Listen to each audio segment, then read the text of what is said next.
Well, hello everyone. But thank you for inviting me. I think since coming to London, I've always been thinking about how do I continue this like working with like the youth in Singapore and continuing my work there. So being in Global Shapers is really a great thing. Before I start, I just wanted to those of you who are not shy, you could turn on your video. I mean, if you're in a quiet place, I think I want this to be like a conversation, so you guys can unmute yourself. So can I do like one favor? Can everybody just tell me where are you from, or where you're currently based in the group chat? So I can have like I just know. Yeah. So maybe just type in chat, where are you currently based, or where are you from?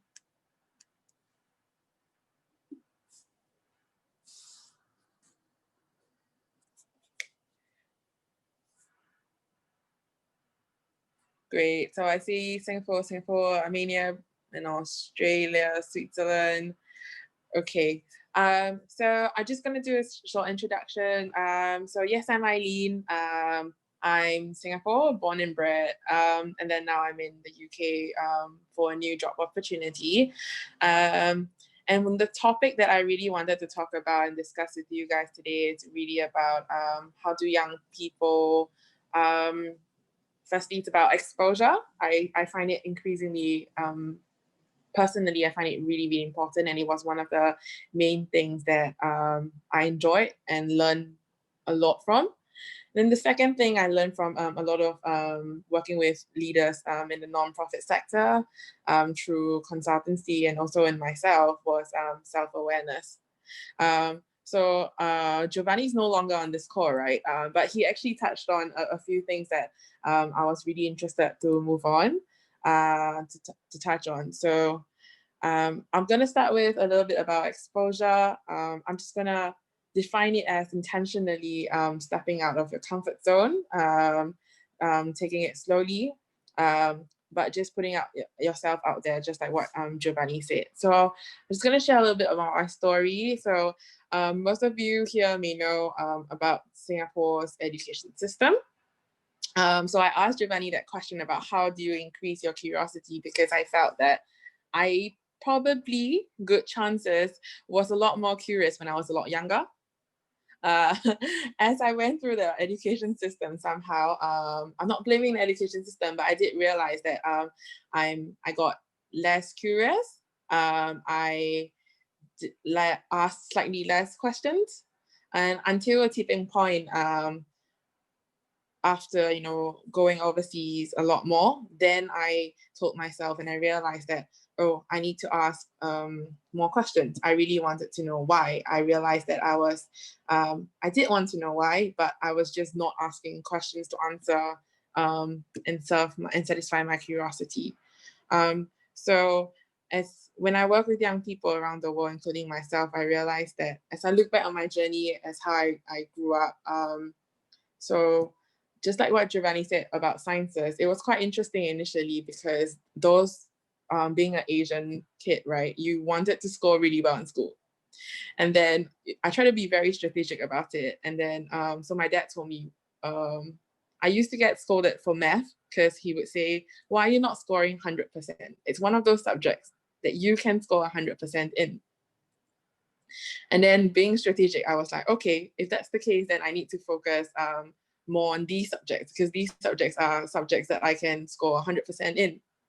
Correct. And there is always a right answer. Unlike other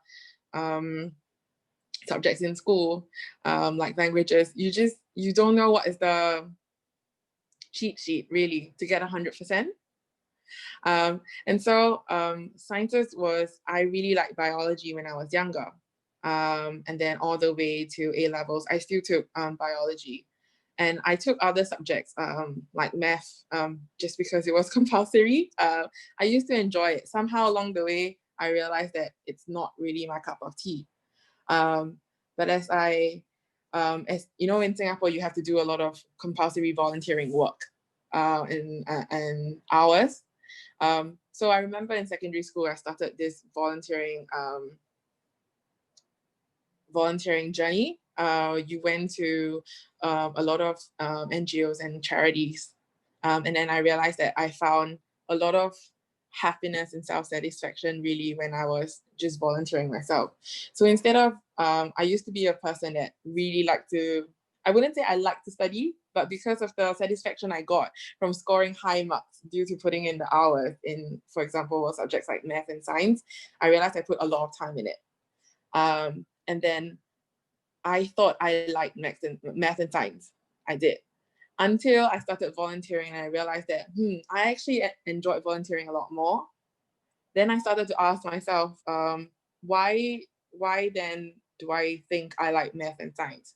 And as I grew older, like I shared earlier, I realized math is not really my thing. But as I thought about it and I went back and I thought to myself, why then did I thought I like math and science? Then I realized the thread that really linked both between volunteering and math and science was really how it made me feel recognized, how I felt satisfaction in, for example, achieving something. So that kind of journey evolved. And even though I was supposed to pay, more attention in school, I realized unconsciously I was spending more and more time into volunteering. So when I was doing my A levels for 2 years, it's not the right thing to do, but I wasn't quite self-aware that how much time I was putting into volunteering, and volunteering not only really to help people, but even in events. And a lot of volunteering, sometimes you realize in countries they're not really to help charities, but more like youth engagement projects. So for example, in Singapore, there's this parade called Chingay. I'm not sure whether you know, but for the rest of you around the world, it's like a float parade where they have near Chinese New Year every year. So they spend a lot of money. A lot of people go watch it. It's like a 2-hour continuation of like floats after floats and people dancing. So those were the kind of time I spent also. But weirdly enough, I felt happy. And then this evolved into opportunities to really represent Singapore on more serious fronts. For example, representing youth and conferences, going on exchange programs, government to government. And then I got put into conversations around how do I feel as a young person in Singapore as compared to, in certain circumstances. For example, I used to think being in Singapore and growing up in Singapore, you just find that you're in a bubble, a very, very, very safe bubble. And until you really step out and then you realize that what are some things that people love about your country, but on another hand, they have real serious issues, for example, human rights and freedom of speech. And then that kind of exposure really made me think a lot. And then it sparked my curiosity again to say, if my understanding and how I feel about my own country can be so different, then what about all the other topics that I have ever learned or ever touched before? So that really pushed me to take up any opportunity that brought me overseas.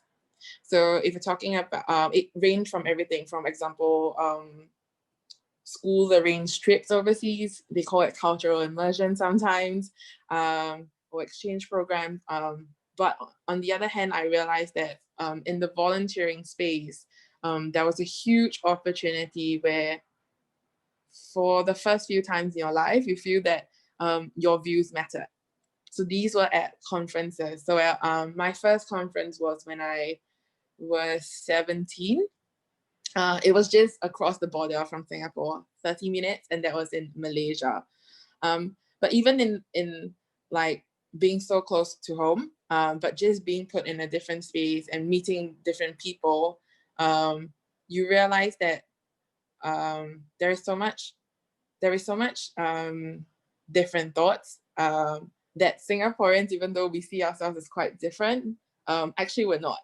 We're quite similar on many threads. until you compare yourself on like, larger stages. So that was my journey, really, like being just looking out for opportunities. I jumped at opportunities whenever I saw something to do with overseas. I wouldn't recommend, maybe it wasn't the right sort of motivation, but to me, it was just seeing something other than, your usual landscape, meeting people who are, at first, I was thinking of fun, obviously, but as it evolved and as I grew older, you realize that I intentionally wanted to meet people who are different from me. I wanted to hear things that I normally wouldn't hear. And that was when I think the self journey really only started when I was about 24. And really intentionally wanting to hear opposite or even debatable views from yourself. It's very uncomfortable initially. But that's the self-awareness I want to bring on. So the first one was exposure. So that was through, when you see opportunities, take it. Ask yourself, are you able to take those opportunities? What can you gain from those opportunities? And then the next one is to be self-aware. After you accept the opportunity, you need to go and think and reflect. So for example, where am I now? Why do I think that this opportunity is suitable for me? What can I do to make this opportunity more worthwhile? And then, so to me, the self-awareness part is always just checking in. And to see, what did I think differently last time? How am I different now? And then just keep checking in with yourself. Is anybody okay for now? And the last thing I really wanted to talk about was diversity. I didn't know, like I mentioned earlier, that how not different the people I surrounded myself were from me. So after, being more self-aware about who are you, what you want, your motivations in life, I started to look at the social circle around me. How different are the people around me? Who are they? Who do I surround myself with? And then one day I was just comparing my newsfeed, my Facebook newsfeed. I mean, by saying Facebook, I guess everybody now can guess my age. But comparing Facebook newsfeed to realize that, wait a minute, how I was comparing it with my best friend, and we have overlapping social circles. But on our Facebook newsfeed, it was so different. So his is all about, 9gag, S-gag, and all the jokes, and sometimes I find it quite sexist. But on my page, because of after, the friendship that I've gained by putting myself, by taking up opportunities that took me overseas per se, my newsfeed was flooded really about current affairs. For example, you sort of have more live information about how your friend is, the challenges that your friends from overseas are actually going through. And then that really sort of woke me up and say, wait a minute, it's not only intentionally deciding or how do you grow and what kind of people do you want to surround yourself with, but even your social media, it really, due to algorithms, like those are the things that constantly feed your mind with information that may or may not be useful to you. And I think just being intentional and being self-aware in that even in the online and social media space actually does help. So yeah, these are the few things that I just wanted to bring up.